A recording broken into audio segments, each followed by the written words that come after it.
네, 여러분의 참신하고 혁신적인 아이디어를 기다리고 있습니다. 온국민 집단지성 프로젝트 2021 도전한국 과제 설명회 슬기로운 도전한국 탐구생활 지금부터 시작하겠습니다. 안녕하세요. 저는 오늘 설명회 진행을 맡은 이소연 아나운서입니다. 반갑습니다. 이번 도전한국 과제 설명회는요, 코로나 상황으로 인해 온라인을 통해서 진행이 되고 있는데요. 현재 많은 분들께서 지금 함께 시청해주고 계십니다. 이렇게 관심 가져주시고 함께 해주시는 여러분 고맙습니다. 이제 본격적으로 설명회를 시작해 볼 텐데요. 온라인으로 시청해 주시는 분들께서 혹시나 궁금한 점이나 의견을 남겨주고 싶은 부분이 있으시다면 채팅창에 남겨주시면 되겠습니다. 저희가 발표를 마무리한 후에 질의응답 시간에 함께 이야기 나눠보도록 하겠습니다. 또 각 과제별로 온라인을 통해서 좋은 의견 남겨주시는 분 추첨을 통해 20명, 그리고 질의응답 시간에 선정되어 질문하시는 분 또 최대 10명을 선정해서요, 커피 쿠폰을 드리는 이벤트도 진행하고 있으니까요, 여러분의 적극적인 참여 부탁드리겠습니다. 자, 작년에 이어 올해도 진행되는 도전 한국은요, 구체적인 과제 제시와 파격적인 보상으로 대표되는 대국민 아이디어 공모 사업입니다. 지난 6월 14일부터 다양한 과제에 대한 아이디어 공모가 시작이 됐고요. 조금 더 쉽게 국민 여러분들께서 아이디어 제안을 하실 수 있도록 과제별 기술 동향과 현황을 공유하기 위해서 오늘 설명회를 개최하게 되었습니다. 오늘 설명회는 도전한국 운영위원회의 책임위원 그리고 소관 부처 순서로 과제에 대해 발표를 해주시고 또 해당 내용에 대한 질의응답 순으로 진행하도록 하겠습니다. 자, 오늘 우리가 집중해야 할 세 번째 설명회의 과제는요, 신기술 그리고 신소재 등을 활용하여 건설교통 분야에서 발생하는 이산화탄소와 미세먼지를 저감시킬 수 있는 방안입니다. 저탄소 성장을 위해 꼭 필요한 대책으로 건설 그리고 교통 분야에서 신기술과 신소재를 활용하여 이산화탄소 및 미세먼지를 효과적으로 저감시킬 수 있는 방안을 제시해 주시면 되겠습니다. 자, 이번 과제 책임위원이신 한국지방행정연구원 최인수 위원님 나와 계시는데요. 도전 한국과제 정의서 그리고 과제별 핵심 요구사항에 대해서 발표해 주시겠습니다. 위원님 부탁드립니다. 예, 안녕하세요. 도전한국 과제 설명회 6번째 과제입니다. 신기술, 신소재 등을 활용하여 건설, 교통 분야에서 발생하는 이산화탄소, 미세먼지를 저감시킬 수 있는 방안입니다. 세 가지 키워드라고 말씀드릴 수 있겠는데요. 하나는 신기술, 신소재를 활용한다. 그다음에 두 번째는 건설, 교통 분야의 분야이다. 세 번째로는 이산화탄소와 미세먼지를 저감시키는 방안이다. 이 세 가지가 이 과제의 주요한 키워드라고 말씀을 드릴 수 있겠습니다.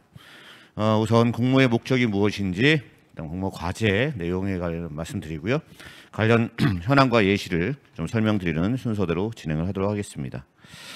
우선 미세먼지와 이산화탄소라고 이야기 됐었는데 먼저 미세먼지와 관련된 말씀을 좀 드리도록 하겠습니다. 미세먼지 그러면 아주 작은 먼지를 이야기를 하는데요. 보통 우리 머리카락 굵기가 100 마이크로미터라고 이야기를 합니다. 그러니까 자로 재면 0.1mm라고 얘기를 하죠. 근데 이 미세먼지라고 하는 것은 그거의 100분의 1 정도 되는 10 마이크로미터를 이야기를 합니다. 굵기에 관련돼서요. 그리고 그보다 더 작은 그것이 PM10이라고 이야기하는 미세먼지이고요. 그보다 더 작은 4분의 1 정도 되는 그것을 초미세먼지라고 해서 PM2.5라고 이야기를 하고 있습니다. 세계보건기구인 WHO에서 연간 권고 기준이 20 마이크로미터 퍼 입방미터입니다. 1m, 1m, 1m 되는 공간에 20 마이크로그램 이상으로 들어가면 안 좋다라고 하는 이야기이지요. 근데 이제 한국은 최근 4년간에 그거에 비해서 2배 정도의 미세먼지를 발생시키고 있기 때문에 이것은 약간의 이제 문제가 되지 않을까라는 말씀을 드릴 수 있겠습니다. 네, OECD 한국은 세계 경제협력개발기구라고 이야기하는 OECD에 가입되어 있는 국가이고, 그러니까 선진국이라고 이야기할 수 있겠죠. 얼마 전에 7월 4일에 유엔 무역개발회의에서 이 기구는 1964년도에 설립됐다고 하는데 한국을 개발도상국이라고 하는 지위에서 선진국 그룹으로 지위를 변경했습니다. 명실상부한 한국은 OECD 국가인과 동시에 아울러서 선진국이라고 하는 그런 말씀을 드릴 수 있는데, 그럼에도 불구하고 지금 그래프에 보시는 바와 같이 OECD 국가별 미세먼지 농도가 있는데 한국이 여기서 거의 1등을 달리고 있습니다.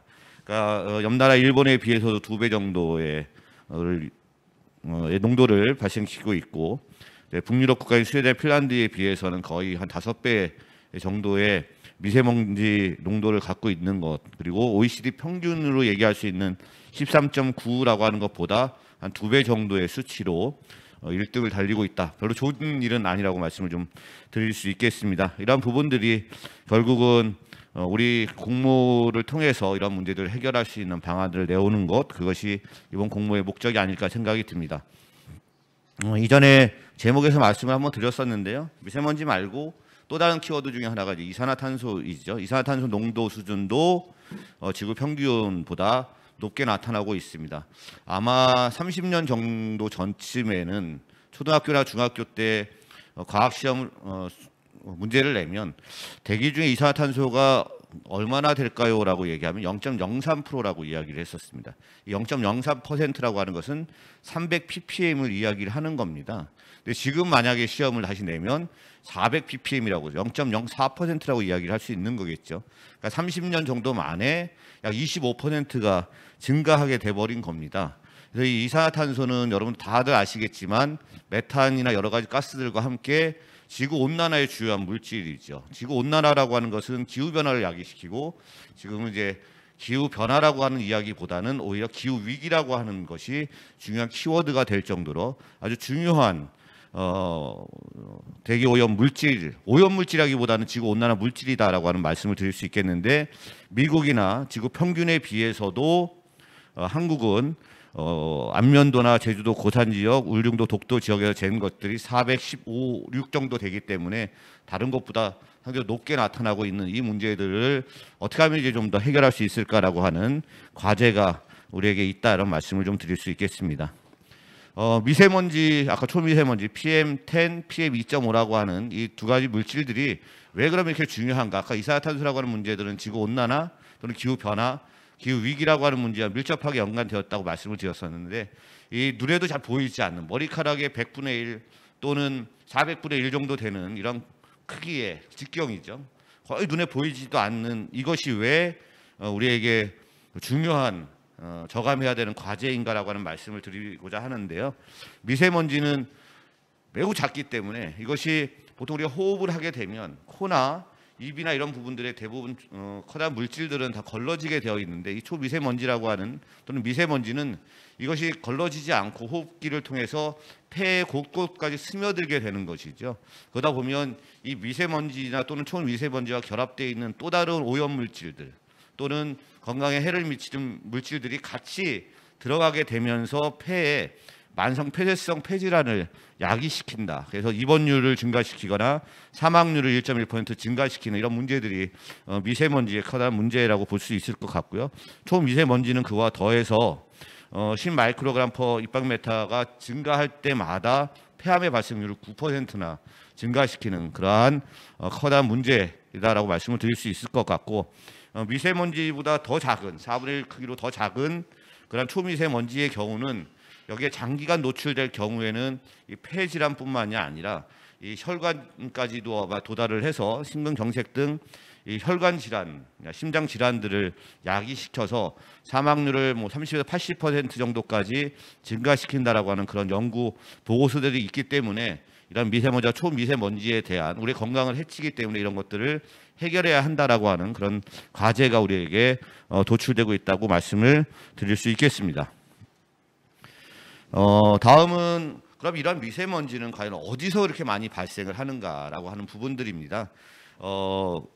특히나 미세먼지는 여러 군데에서 발생을 하게 되는데, 특히나 건설 분야에서, 건설이라고 하는 것은 뭔가를 짓고 뭔가를 다시 재건축하게 되면 이제 부시고 이런 부분들이 있어서 건설 업종에서 많이 쓰이는 그러한 트럭, 그러니까 즉 뭔가 무거운 물건들을 들어 올린다라고 하는 것은 그만큼 에너지가 필요한 거고 힘이 필요한 것이잖아요.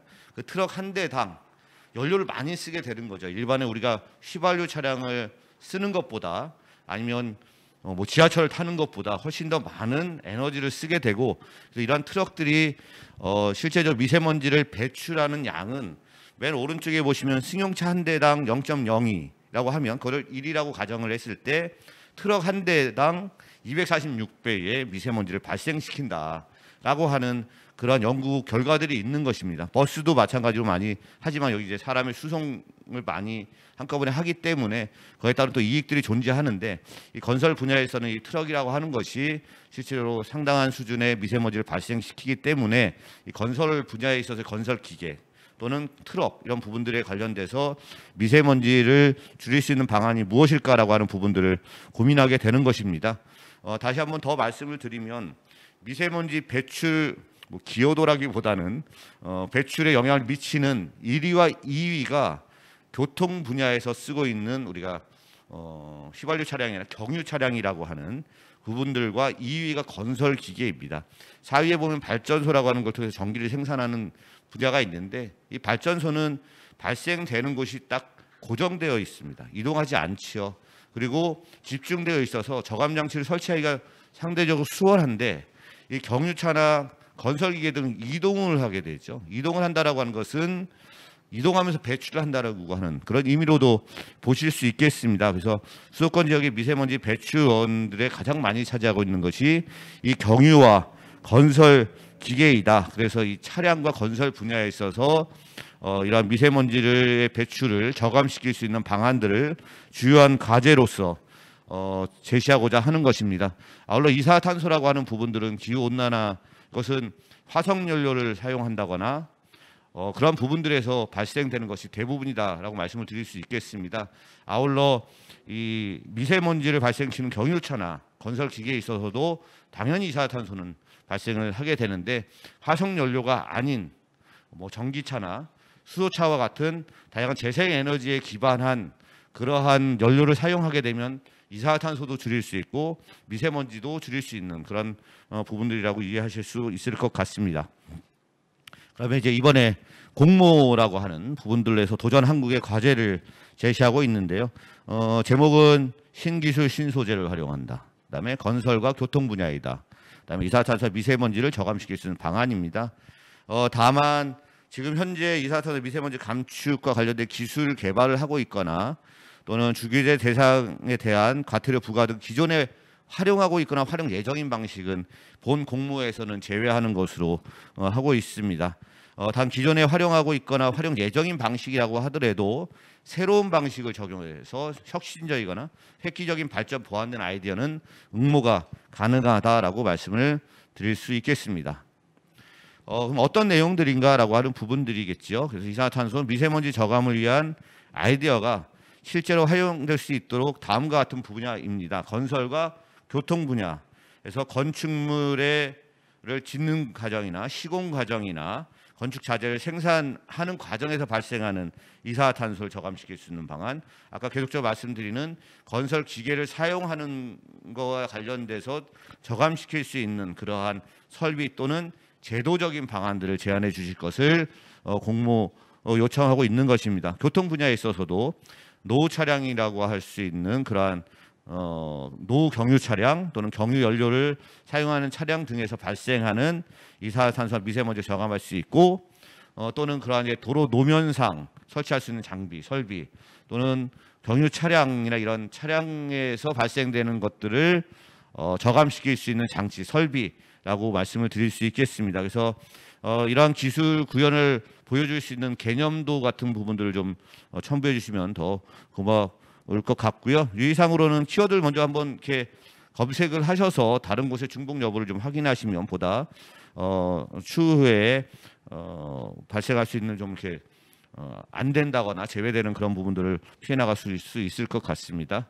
관련해서 간단하게 그냥 한두 가지만 좀 말씀을 더 드리면요. 건설 분야에 있어서 이러한 분야가 연구가 되고 있다라고 하는 부분도 예시로 좀 보여드리고 있는데요. 건축물의 에너지 효율성 증진을 위한 지원책 마련 이런 것이 추진되고 있는데 관련 법령이나 이런 대상들을 지정을 하고 어떠한 절차를 통해서 뭐 단열 보완한다거나 에너지 관리 장치, 피크저 저감 장치 등등과 관련된 지원 범위, 그다음 지원 기준들이 나와 있습니다. 이런 부분들을 좀 참고하시는 것도 가능할 수 있을 것 같고요. 이것도 좀 운영하실 수도 있을 것 같습니다. 그런 부분들을 참고해 주시기 바랍니다.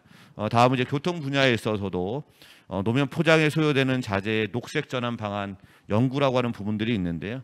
한국건설기술연구원에서 하루에 이제 대기 중에 발생되는 미세먼지를 야기시키는 그러한 녹스, 질소 산화물이나 황산화물을 제거할 수 있는 것을 빛에 의한 촉매 작용, 즉 발응을 좀 더 빨리 하는 이러한 작용들에 의해서 저런 부분들을 좀 저감할 수 있는 방안으로서 연구되고 있는 부분들도 있습니다. 이러한 부분들도 참고하시고 다양한 부분들을 참고하셔서 지금 저희가 공모하고자 하는 신기술 신소재를 활용한 교통 건설 분야에 있어서의 이산화탄소와 미세먼지 저감 방안들을 적극적으로 제안해 주시면 매우 감사드리겠습니다. 이상으로 간략하게 도전 과제 6번에 대한 설명을 마치도록 하겠습니다. 예, 고맙습니다. 네, 발표 고맙습니다. 주의해야 되는 부분 또 꼭 포함해야 되는 부분 잘 짚어주셨습니다. 실제로 활용될 수 있도록 구체적인 기술적 방안을 제시하는 게 중요 포인트가 될 것 같습니다. 자, 이제 추가적으로 해당 과제의 소관 부처의 설명을 들어보도록 하겠습니다. 국토교통부 익산지방국토관리청 운영지원관의 남인엽 주무관님 나와 계십니다. 현재 정책 추진 상황과 연구 현황 그리고 기술 동향에 대해서 소개해 주시겠습니다. 네, 안녕하십니까. 저는 이번 도전한국 과제를 발제하게 된 국토교통부 익산구토청에서 근무하는 남인엽 주무관이라고 합니다. 앞서 방금 책임 위원님께서 너무나도 지금 중대 국면에 있는 상황을 잘 설명해 주셨기 때문에 우리 부에서는 관련된 정책, 연구 현황 등 동향에 대해서만 간략히 말씀드리겠습니다. 공모 목적입니다. 건설 교통산업은 전 산업 분야에서 탄소 배출량이 20%로 고배출 산업입니다. 이에 따라서 저탄소 산업 모델로 전환이 필요하고요. 또한 자동차 배출가스는 앞서 책임위원님께서 말씀드렸다시피 미세먼지가 아주 많이 발생하는 원인으로 있기 때문에 감축 노력이 다각화되어야 되겠습니다. 특히 수송 분야는 미세먼지 감축이 또 추가적으로 필요한 실정입니다. 따라서 국토교통 관련 정책, 건설 분야, 교통 분야에 대한 국민들의 다양한 아이디어 제안을 수렴하고자 본 도전한국 아젠다를 제출하게 되었습니다. 부문별 탄소 배출 현황입니다. 흔히들 생각하시기로는 지금 수송 분야에서 발생하는 탄소, 자동차라고 표현하는 게 맞겠네요. 탄소 비중이 많을 것으로 생각하는데 이것보다는 건축 부분에서 탄소 발생 비중이 약간 더 높은 실정입니다. 약 14% 정도의 차이가 있겠는데요. 그래서 지금 이 탄소 감축에 대해서 우리 정부가 추진하고 있는 그린 뉴딜 정책이 간략히 소개드리면 세 가지 범위 내에서 추진되고 있습니다. 첫 번째로 인프라 개선, 두 번째로 에너지 패러다임의 전환, 마지막으로 그린 산업 생태계의 변화입니다. 세 사항 중에서 먼저 우리 부에서 추진하고 있는 그린 인프라 개선을 위해 그린 리모델링 사업이라는 정책을 소개드리도록 하겠습니다. 관련 현황 자료입니다. 그린 뉴딜 관련된 그린 리모델링 사업은 노후 건축물을 리모델링함으로써 에너지 성능 비율에 따라 이자를 지원해주는 사업인데요. 여기에서의 과제를 국민 여러분의 아이디어 중에서 신소재나 친환경 시공 방안에 대한 것을 좀 추가적으로 저희가 발굴한다면 조금 더 좋은 정책으로 변화될 수 있겠습니다. 그리고 이 그린 리모델링을 하게 된 이유는 우리나라에는 75% 이상이 노후 건축물로서 약 540만 개의 건축물이 있는데요. 이 건물은 오래될수록 성능이 좀 떨어지기 때문에 단열 효과에 대해서 냉난방비 등의 부담이 더 늘어나게 되고 열 손실의 증가가 발생되기 때문에 탄소가 많이 배출되는 원인 중에 하나라고 볼 수 있겠습니다. 이런 문제점을 지금 해결하기 위해서 도입한 사항인데요. 관련 사례로는 에너지 제로 건축물이나 저희 친환경 건축 소재를 활용하는 방안이 있겠습니다.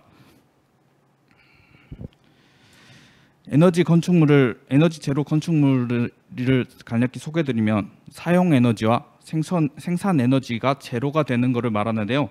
방금 말씀드린 사용 에너지는 우리가 사용할 때 발생하는 에너지, 그러니까 뭐 에어컨을 튼다거나 할 때 발생되는 에너지와 그다음에 건물에서 자가 발전하여 생산하는 에너지의 총합이 제로가 되는 것을 말합니다.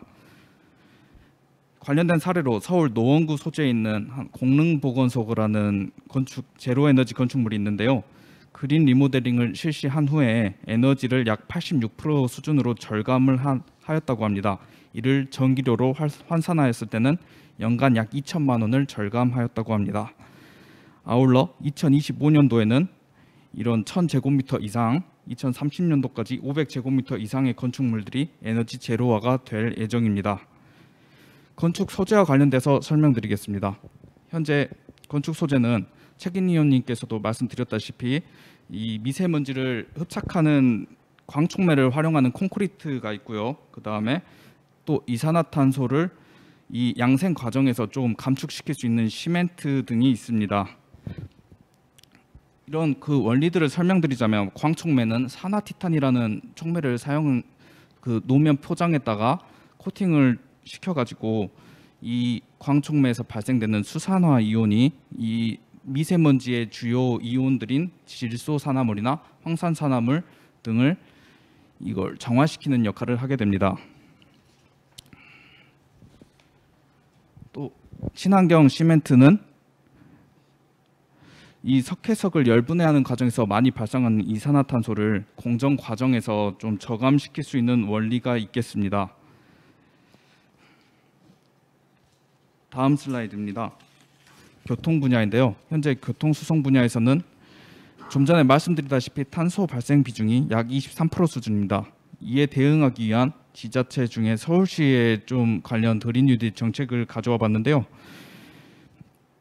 서울시는 수송 분야에 대해 적극적으로 대응하기 위해 2021년도까지 시내버스의 수소 전기차 구매를 의무화하려고 합니다. 그리고 2025년도까지는 전체 운행버스의 50% 이상을 수소 전기차로 교체하는 데 목적이 있습니다. 아울러 정책의 실효성을 담보하기 위해 우리 부처에서는 친환경 차량이 더 광범위하게 운행 적용될 수 있도록 긴밀히 협력하여 친환경 광역 교통 체계를 구축해 나갈 계획입니다. 다음 슬라이드입니다. 지금 사진에 보이시는 장치는 에너지기술연구원에서 개발한 정전 분무 방식이 도입된 다음 차세대 공기청정기입니다. 현재 장치가 설치된 장소는 서울 지하철 5호선에 있는 장안평역 플랫폼인데요.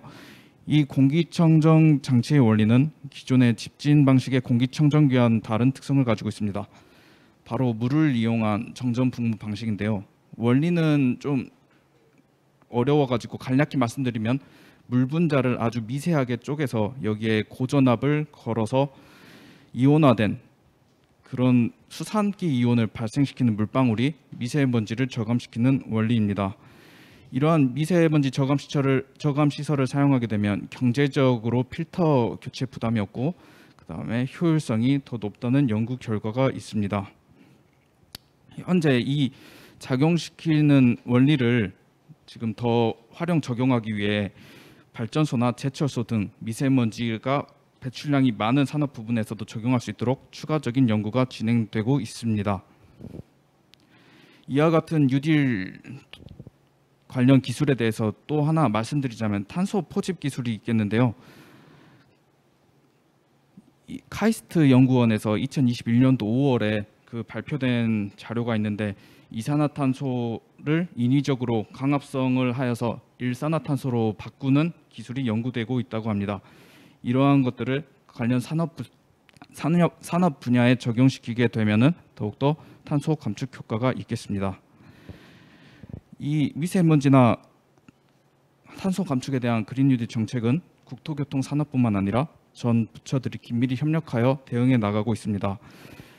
이런 과제에 대해서 국민 여러분께서 좋은 과제를 제출해 주신다면 더욱더 개선될 예정입니다. 국민 여러분들의 많은 아이디어를 기다리고 있습니다. 감사합니다. 주무관님 발표 고맙습니다. 이렇게 설명을 들어보니까요. 녹색 건축 신소재 그리고 친환경 시공 방안 이 부분에 여러분의 아이디어가 많이 필요할 것 같습니다. 적극적으로 아이디어 제안해 주시기 바랍니다. 자, 이제 많이 기다리셨을 시간인데요. 질의응답 시간 진행해 보도록 하겠습니다. 저희가 온라인을 통해 사전에 질문을 받아보았습니다. 굉장히 많은 분들께서 사전 질문을 올려주셨는데요. 먼저 첫 번째 사전 질문 소개해 드리겠습니다. OECD 국가 중 한국의 미세먼지 수준이 가까운 나라 일본과 비교했을 경우에도 2배가 넘습니다. 다른 나라의 경우도 건설기계 및 경유차를 사용할 텐데 이런 큰 차이는 어디서 비롯되나요? 라고 질문해 주셨는데요. 여기에 대해서는 최인수 위원님께서 답변해 주시면 좋을 것 같습니다. 네, 아까 제가 OECD 국가의 미세먼지 발생량 그래프를 보이면 거기에 이제 한국이 일본보다 2배 정도 이렇게 나와 있는 걸로 되어 있는데요. 두 가지 부분을 생각해 볼 수 있을 것 같습니다. 그러니까 예전에 한 2, 3년 전에 서울에 서울연구원이 있습니다. 서울연구원의 보고서에도 보면 한국의 미세먼지 발생이라고 하는 부분들이 국내적 요인과 국외적 요인이라고 하는 것이 거의 절반 정도씩 있다. 그래서 이것이 국내의 요인들, 이것은 아까 말씀드리고 있는 이제 수송 분야나 건축 분야나 이런 분야에 있어서의 미세먼지 발생을 저감시키는 노력이 필요한 부분들이고, 좀 국외적 요인이라고 하는 것도 있는 것이죠. 그래서 외부로부터 유입되는 겁니다. 한반도로. 그것은 이제 한국의 서쪽으로부터 이제 바람이 계속 불어오면서 거기에 실려서 넘어오는 국외적인 요인들이 있는 것이고, 한국과 일본은 한국이 더 서쪽에 있고 일본이 또 한국 동쪽에 있기 때문에 이쪽에서 또 한국이 약간 걸러지는 이런 측면들도 있고, 가면서 떨어져서 이제 바다에 떨어지는 이런 부분들도 하나의 지리적인 그런 부분들에서 영향이라고 볼 수 있을 것 같고요. 두 번째는 이제 발생되는 분야에 있어서는 일본에서의 건설 기계와 경유차를 사용하는 그러한 부분들의 사용량, 그러니까 아니면 그 대수, 자동 차량의 숫자, 이런 부분들도 하나의 원인일 것 같고, 또 다른 측면에서는 거기에 뒷부분에 혹시 나올지 모르지만 발생되는 그런 미세먼지를 잡아낼 수 있는 저감 장치를 장착했느냐의 여부, 그다음에 경유 차량 같은 경우 얼마만큼 노후되어 있느냐, 아니면 새로운 차종이냐, 아니면 휘발유 차량이 맞느냐, 여러 가지 이런 부분들이 좀 다각적으로 검토될 필요가 있을 것 같고요. 그래서 크게 말씀드리면 지리적 영향과 그다음 그 내에 있어서의 자체적인 발생되는 양의 차이, 이러한 부분들이 한국과 일본의 그런 미세먼지 수준이 2배 정도의 차이 나는 그런 원인이 아닐까 그렇게 생각이 듭니다. 네, 답변 고맙습니다. 국내에서 자체적으로 발생되는 요인도 있고요. 또 국외적인 요인으로는 외부로부터 유입되는 미세먼지가 있다고 지리적인 요인도 답변으로 해 주셨습니다. 자, 사전 질문 한 가지 더 제가 남인엽 주무관님께 드리도록 하겠습니다. 건설 현장에서 발생되는 먼지를 비산먼지로 알고 있습니다. 비산먼지와 건설 기계로부터 나오는 미세먼지의 차이점이 있는 건가요? 라고 질문해 주셨는데요. 네, 답변 드리겠습니다. 건설 현장에서는 건설 장비도 있고 그다음에 여러 자재들도 있습니다. 비산먼지는 이거를 좀 아울러서 표현하게 되는 건데요. 이를 분석하게 되면 건설 자재에서 좀 나오는 게 시멘트, 토사, 석탄 등에서 좀 발생되는 미세먼지 비중이 좀 있는 편이고요. 그다음에 건설 기계에서 발생하는 미세먼지 비중에서는 질소산화물, 황산화물 등이 좀 있는 것으로 분석되네요. 근데 지금 여기에 대해서는 건설 기계는 친환경 건설 기계를 좀 대체해서 서울시 같은 경우에서는 도입을 의무화하도록 하는 걸로 알고 있습니다. 이에 대해서 관련 지자체 현장들에서도 좀 그거를 확산 적용시켜서 감축 노력에 대응하고 있는 동향으로 말씀드릴 수 있겠습니다. 네, 답변 고맙습니다. 시멘트와 건설 기계에서 발생이 된다고 합니다. 자, 마지막으로 사전 질문 한 가지 더 드리겠습니다. 주요 발생지 중 하나로서 항구 항만 시설에서도 미세먼지 배출률이 높은 지표를 확인할 수 있습니다. 항구 그리고 항만 부분에서 시설 관련 신기술 및 신소재 등을 활용한 아이디어도 가능할까요? 가능하다면 항구 그리고 항만과 관련해서 대기오염 발생 원인도 짧게 설명해 주시면 좋겠습니다. 라고 사전 질문 올려주셨습니다. 이 부분에 대해서도 남인엽 주무관님께서 답변해 주실 수 있을까요? 네, 말씀드리겠습니다. 우선 한국 항만에서 발생하는 미세먼지 주요 원인으로는 이제 선박이나 앞서 책임위원님께서 미세먼지 현황으로 가장 많은 트럭에서 발생하는 미세먼지를 주요 원인으로 꼽을 수 있겠는데요. 여기에 관련돼서는 정확한 데이터 측정을 위해서 미세먼지 측정 네트워크를 좀 고도화하여 설비를 추진할 계획이 있습니다. 그리고 아울러 컨테이너 그다음에 수송 분야에서 미세먼지 저감 대책 방안에 대한 전략을 좀 수립하여 추진하고 있고요. 그리고 앞서 말씀드린 정전 분무 기술을 활용하면은 이거를 좀 개선할 수 있을 거라고 생각이 됩니다. 왜냐하면 이 기술에 대해서는 이 미세먼지가 많이 발생하는 각종 굴뚝 산업에 먼저 선제적으로 적용을 한 뒤에 여기에 대한 효과 결과를 적용할 수 있을 시에는 항만에다도 적용을 해가지고 미세먼지를 감축시킬 수 있을 것이라고 생각이 됩니다. 네, 항구 그리고 항만에 관련해서 대기오염 발생 원인에 대해서 설명해 주셨습니다. 자, 사전 질문에 대한 답변은 여기서 좀 마무리하고요. 온라인을 통해서 질문을 많이 올려주셨습니다. 온라인 질문에 대해서 답변 드리도록 하겠습니다. 건설기계에서도 유독 미세먼지가 많이 발생되는 원리는 무엇인가요? 라고 질문 올려주셨습니다. 최인수 위원님, 그 원리는 무엇인가요? 네. 건설이 유독가스의 유독이 아니라 특히 미세먼지가 많이 발생되는 원리라고 이해하면 좋을 것 같은데요. 건설 현장에 가보시면 아시겠지만 다 무거운 물건들이 있는 거죠. 무거운 물건들을 들어 올리고 이동시키고 내려놓고 하는 이 과정들을 기계로 하게 되잖아요.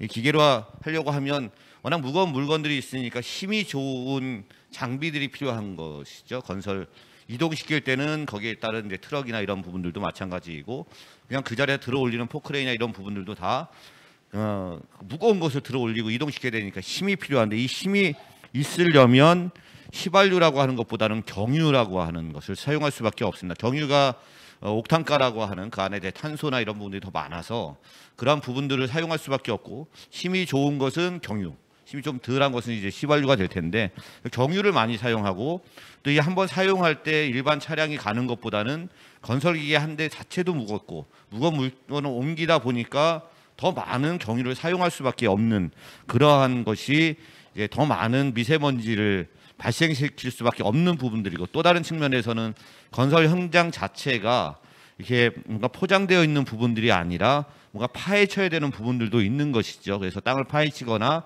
뭔가 이동시키거나 여기서 또 발생되는 그런 부분들도 같이 작동을 하는 부분들이 있어서 발생을 많이 할 수밖에 없는 그런 원인이나 그런 조건들이 건설 현장에 있다. 기계 자체에도 있고 건설 현장 자체에도 있다라고 하는 말씀을 드릴 수 있겠습니다. 네, 답변 고맙습니다. 건설 현장 자체에서도 문제가 있지만 기계로 그 무거운 물건들을 이동시키는 과정에서 힘이 많이 필요하니까 휘발유 대신 경유를 사용하기 때문에 미세먼지가 조금 더 많이 발생한다고 합니다. 자, 온라인으로 올라온 질문 한 가지 더 제가 드려보겠습니다. 남인엽 주무관님께서 대답해 주시면 좋을 것 같은데요. 현재 진행되고 있는 경유차 관련 미세먼지 저감 방안에는 어떤 것들이 있나요? 라고 질문해 주셨습니다.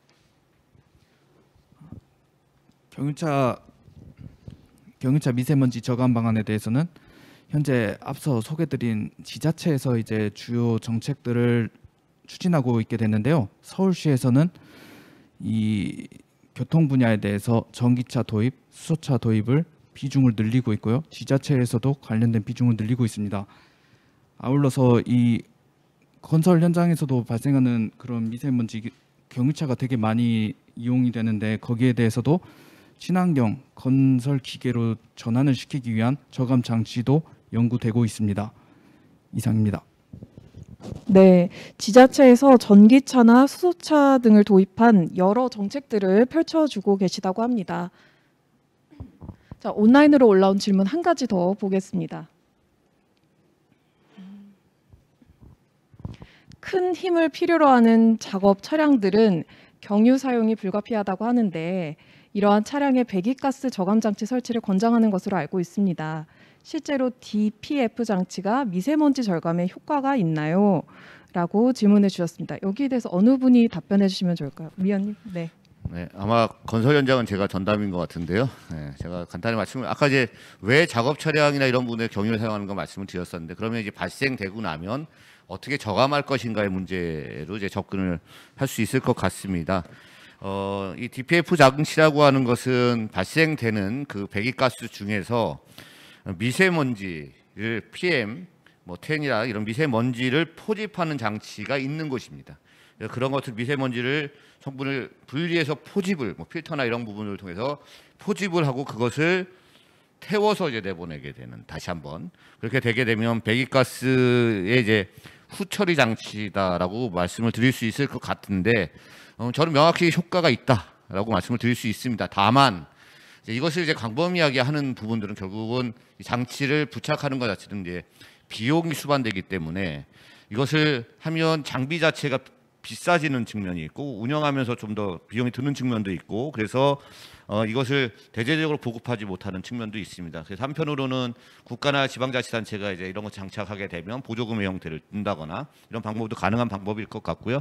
근데 환경적인 문제들이 더 지금 계속적으로 발생하고 있기 때문에 환경적 가치들을 고려했을 경우에는 이제 경제적 가치에 약간 손실이 있더라도 환경적 가치를 좀 더 중요시해서 이런 부분들을 더욱 더 보급하고 그래서 미세먼지 저감할 수 있는 그런 방안들로 활용하면 좋을 것 같습니다.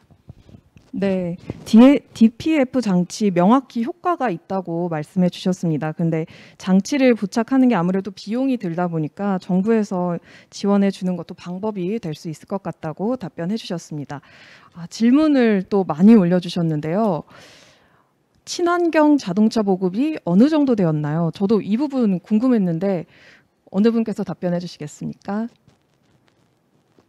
제가 답변드리겠습니다. 네, 주무관님. 이 부분에 대해서는 지금 바로 답을 할 수 있는 사항이 아닌데요. 제가 이게 지자체마다 등록되고 있는 차량 대수에 대한 게 일단 지금 바로 말씀드릴 수 있는 정도로 현행화가 된 상태가 아닙니다. 그래서 이 부분에 대해서는 좀 죄송스럽게도 다음 질문으로 좀 넘어가 주시면 제가 답변드리겠습니다.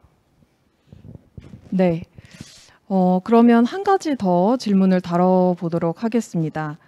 남인엽 주무관님께서 말씀해 주신 광촉 매제 같은 경우 현재 어느 정도 사용하고 있는지 말씀 부탁드립니다. 라고 올려주셨네요. 네. 방금 제가 말씀드린 광촉매 콘크리트 이런 적용에 관련된 질문으로 이해가 됐는데요. 여기에 대해서는 지금 2020년도에 이렇게 시범 사업으로 지금 서울시 강남 유해먼지를 좀 분석해가지고 거기에 대한 수치가 높은 일대 일단 시범 사업으로 정도만 추진되고 있고 현재 지금 광촉매라는 이 원료가 경제적으로 많은 비용을 요구하기 때문에 여기에 대한 경제적인 효과를 제고하기 위한 연구가 지금 진행되고 있는 현황입니다. 그래서 여기에 대한 그 경제성 효과가 보장이 되면은 그것을 더욱더 확대 적용할 예정이라고 말씀드릴 수 있겠습니다. 네, 시범 사업 정도로만 추진이 되고 있고 경제적인 효과가 있는지 연구 중에 있다고 답변해 주셨습니다. 자, 한 가지 더 질문을 굉장히 많이 올려주셨네요. CCUS, 탄소 저감 및 포집 저장 기술이 광범위하게 확대될 수 있도록 유도하기 위한 정부의 지원책은 어떤 것들이 있나요? 라고 질문 올려주셨는데요. 최인수 위원님께서 답변해 주시겠습니까? 네, CCUS라고 하는 거는 사실은 뭐 저 영어는 좀 처음 보긴 하는데 탄소 저감 및 포집 저장 기술이라고 표현되어 있네요. 사실은 정부의 정책이나 이런 부분들을 이제 확대시키기 위한 방법은 두 가지가 있겠죠. 하나는 당근을 주는 방식과 하나는 채찍을 휘두르는 방식일 수 있습니다. 채찍이라고 하는 것은 이제 규제 방식이죠. 이것을 하지 못하면 더 이상 못하게 하는 그런 방식이 있는데 이제 네거티브 방식일 거고요. 포지티브한 방식으로는 당근을 주는 방식입니다. 여기는 지금 질문에서는 유도하는 방식이라고 얘기를 하시기 때문에 저런 장치를 예를 들면 저 장치를 설치하는 비용이 300만 원이다라고 하면 그 중에 일부 뭐 100만 원이든 150만 원을 국가에서 지원해서 실제 저 장치를 사용했을 때 드는 비용들을 저감시켜주는 방식들이 있습니다. 이것은 지금 전기차를 보급하는 데 있어서 되게 유용하게 쓰이는 방식이기도 합니다. 전기 차량이 보통의 휘발유 차량보다 훨씬 더 비싼 측면이 있는데 이게 친환경적인 이득이 있어서 국가적으로는 전기차를 많이 보급하기 위해서 실제로 전기차 한 대당 예를 들면 5천만 원이면 그중에 국비에서 뭐 한 800만 원, 그다음에 지방자치단체인 지방비에서 뭐 한 700만 원에서 1,500만 원 정도를 지원을 해주면 보통 그 가격이 3,500만 원 선으로 내려오죠. 그러면 다른 일반적인 휘발유 차량과 비슷한 선에 오게 됩니다. 사용하면서 이득을 누릴 수 있는 전기차 같은 경우는 연료비 저감이 있기 때문에 많은 사람들이 이것이 더 이익이 된다라고 하는 것을 체감하기 때문에 그런 것들을 더 사게 되는 그런 방안들을 여기에 응용하게 된다라면 지금 말씀하신 CCUS라고 하는 그런 저감 장치를 할 수 있는 그러한 방안들이 있을 것이고, 또 하나로는 아마 세제 혜택을 주는 거죠. 만약 자동차세를 얼마를 내는데 저 장치를 부착한 차량은 세율을 뭐 50% 할인을 해준다거나 저감해 준다라고 하면 경제적 이득을 가져오기 때문에 좀 더 많은 그런 부분들을 사용할 수 있고 장치를 부착할 수 있게끔 하는 그런 부분들이 가능할 것으로 보여집니다. 네, 답변 고맙습니다. 여러 가지 다양한 예시를 들어서 답변해 주셨습니다. 또 한 가지 질문이 더 있는데요. 수소버스가 운행이 되는 걸로 알고 있습니다. 현재 어느 지역에 운행 중인지 알 수 있을까요? 라고 질문 올려주셨습니다.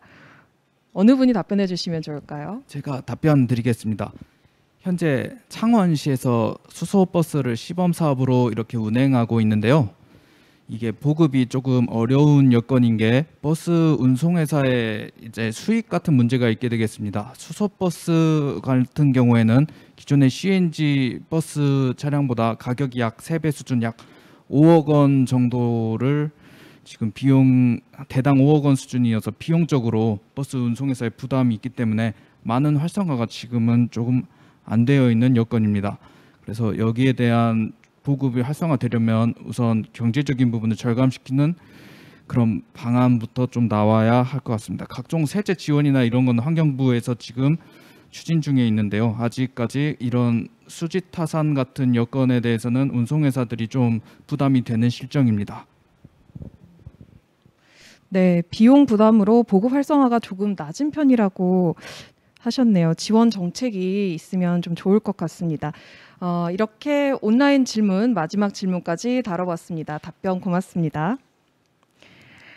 네, 오늘 이렇게 세 번째 과제, 신기술 그리고 신소재 등을 활용하여 건설교통 분야에서 발생하는 이산화탄소와 미세먼지를 저감시킬 수 있는 방안에 대해서 발표와 질의응답 시간까지 가져봤습니다. 발표해 주시고 질의응답에 응해 주신 두 분 감사드립니다. 일반적으로 건설 산업에서 이용되는 콘크리트에서 호흡기 질환이나 피부 질환의 원인이 되는 미세먼지가 발생되고 특히 많은 양의 이산화탄소도 배출된다고 합니다. 오늘 과제 설명에 잘 참고하셔서요. 신기술 그리고 신소재 등을 활용한 방안 많이 제안해 주시기 바랍니다. 그럼 저희는 여기서 세 번째 과제에 대한 설명회를 마치도록 하고요. 네 번째 과제 설명회에서 다시 찾아뵙도록 하겠습니다. 함께 시청해 주신 여러분 대단히 고맙습니다.